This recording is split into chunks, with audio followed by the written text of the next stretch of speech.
Stéphane Rothenberg, nous sommes en direct du Mondial de l'Automobile avec plus de 260 marques et 18 pays représentés.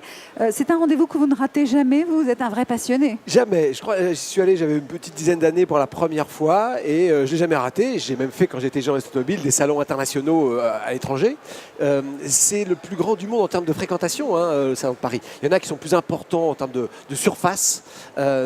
Mais celui-là, il est vraiment magique. Et en termes d'embouteillage devant, c'est le plus grand aussi. Ça s'est un peu amélioré avec les années, j'ai l'impression. Les gens commencent à éviter de venir en voiture. Quel est le modèle qui vous fait rêver et que vous n'avez jamais osé vous offrir? Alors, offrir plein, malheureusement. Mais non, alors, moi, j'ai une particularité, c'est que j'aime beaucoup de choses. Il y a souvent des gens, vous savez, dans les passions, il y a parfois des gens qui sont monomaniaques. Ils aiment les Peugeot, les Renault, les Ferrari, que sais-je.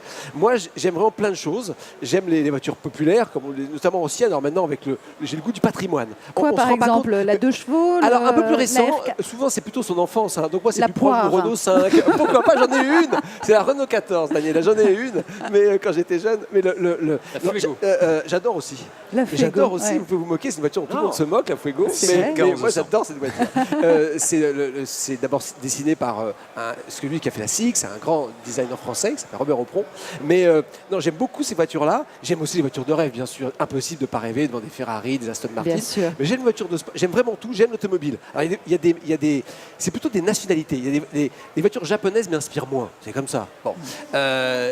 Mais en dehors des créations japonaises, j'aime pas leur approche, j'aime pas leur style. Il y a 2-3 trucs. Les vieilles voitures de l'Europe de l'Est, par exemple, ça vous inspire pas? Alors, c'est moins bien. Mais quand j'ai fait la première édition de Pékin Express, j'avais l'impression d'être retourné dans les années 70, parce qu'on a beaucoup de vieilles Lada subclaquantes, qui sont en fait des Fiat 124 pour l'époque.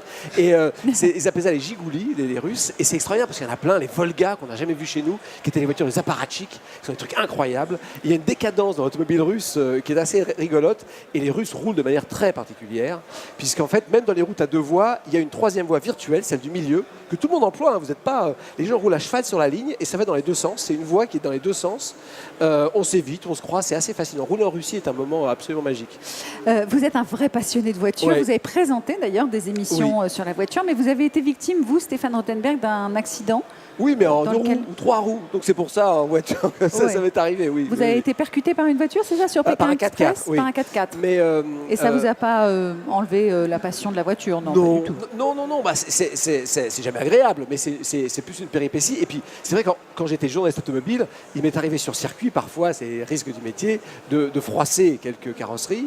Donc voilà, j'ai déjà été habitué. Alors pas beaucoup, j'en ai cassé 8 dans ma carrière de journaliste. Alors, j'en ai essayé des milliers. C'est pas mal, 8 quand même. Oui, mais encore une fois, j'étais sur les circuits ou sur les routes tous les jours pour essayer des voitures. Et c'est vrai que le rôle d'un journaliste automobile, c'est de les pousser dans ses retranchements. Et parfois, les limites du pilote vont au-delà des limites de la voiture, ce qui est souvent le cas. J'ai lu quelque part que quand votre fille est née, vous aviez une Porsche et que vous la mettiez, elle, avec son couffin de bébé, dans le capot de la Porsche. Pas dans le capot.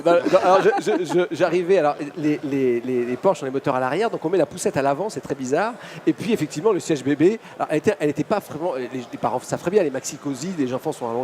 Moi, elle était quasiment droite, mais ça existe, c'est sur mesure, c'est créé, c'est un peu particulier. Puis après, je suis arrivé au break, parce qu'à un moment, on a beau avoir une passion, il faut vendre sa voiture, acheter un break, se mettre les vélos, les machins. Donc en ce moment, vous avez un break?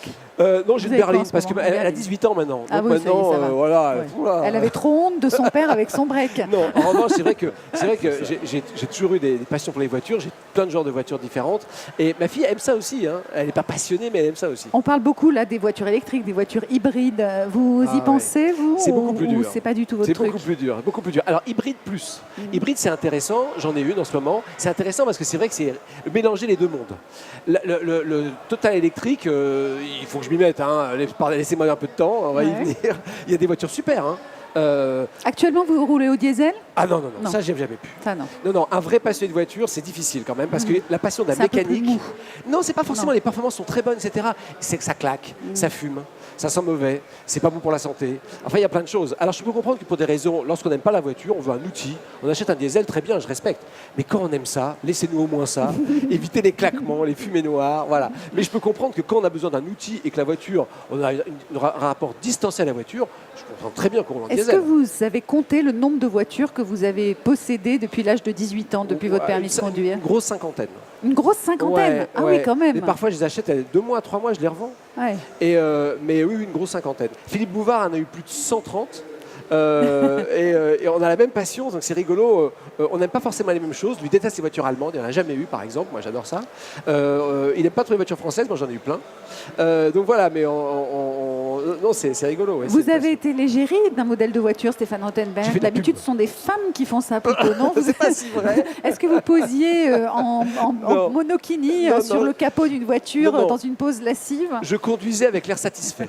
Voilà, c'était ça le principe de la pub. C'était une pub. L'air satisfait, c'est l'équivalent masculin du bikini chez la jeune fille. C'est un peu ça. Il faut donner l'illusion. Il faut donner l'illusion qu'on est bien au volant. Alors moi, qui suis pas comédien par nature, c'était pas forcément facile, mais c'est rigolo. Je trouvais ça très très marrant et de faire de la pub pour des voitures, parce que alors, faire des publicités, c'est pas forcément la chose la plus noble dans notre métier, mais ça fait partie des choses. Et faire pour une voiture, pour moi, vous imaginez bien. On vous a offert la voiture après ou pas? Non, mais j'ai roulé avec pendant 2 ans. Pendant 2 ans, c'est pas mal. C'était sympa. Vous pourriez être hôtesse, par exemple, sur le salon de l'auto, éventuellement. Je pourrais être vendeur. Vous seriez un bon vendeur de voitures. Alors, j'en sais rien, je touche du bois. Mais j'adore, il touche du bois très sérieusement, c'est-à-dire qu'il a très peur de ne pas pouvoir vendre des voitures. Oui, mais si un jour ce métier me tourne, ce que je fais en ce moment me tourne le dos, ce qui peut arriver à tout le monde, hein, Daniela, on en est tous très conscients, il n'est pas impossible que je tente ça, parce que je crois que je suis capable de faire partager mon goût des voitures. Alors essayez de m'en vendre une là sur le stand. Imaginez même une voiture virtuelle qui n'est pas là. Non, mais alors celle-là. On va pas citer de marque, mais c'est un très joli Attendez, cabriolet on va allemand comparer. gris. Moi, je vais vous la vendre et vous me faites la vente et on voit qui est le meilleur. Allez-y. Alors c'est une voiture grise. Je ne sais pas du tout à quoi ça pourrait bien servir. Ça a l'air de rouler et il n'y a pas de toit dessus. Alors voilà. Est-ce que vous voulez l'acheter, messieurs, dames? C'est une baignoire en fait. Non, alors c'est un très beau cabriolet allemand extraordinaire pour le coup. Alors elle est plus fabriquée, c'est pas très grave. Alors déjà, il y a une mécanique extraordinaire, je peux vous le dire, sur cette voiture-là, mais c'est vrai en plus. Hein. C'est l'un des meilleurs moteurs du monde, je vous le promets. C'est rien que le démarrer. Ok, il y a des limitations de vitesse et tout ça, c'est pas grave. Juste le plaisir de l'accélération, d'entendre le moteur vrombir, rien que ça, c'est un plaisir fabuleux. Je m'arrête, hein, sinon je continue, mais je peux vous dire qu'à l'intérieur, elle est grise intérieur rouge, c'est une très belle harmonie. James Dean avait la même harmonie sur sa voiture.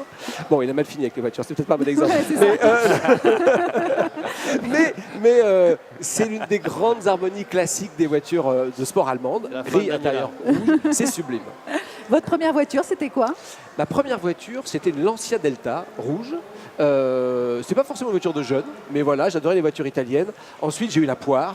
Parce qu'en même temps, la Renault 14... Ah, vous l'aviez vraiment choisi, la Poire? Non, parce que je vous explique, j'avais un cabriolet anglais, un petit roadster, une petite Triumph, mais voiture anglaise, elle avait problème électrique, c'est comme ça, et surtout à l'époque. Et lorsque je mettais les essuie-glaces, j'avais plus de phare, donc je ne pouvais pas rouler sous la pluie avec ma Triumph.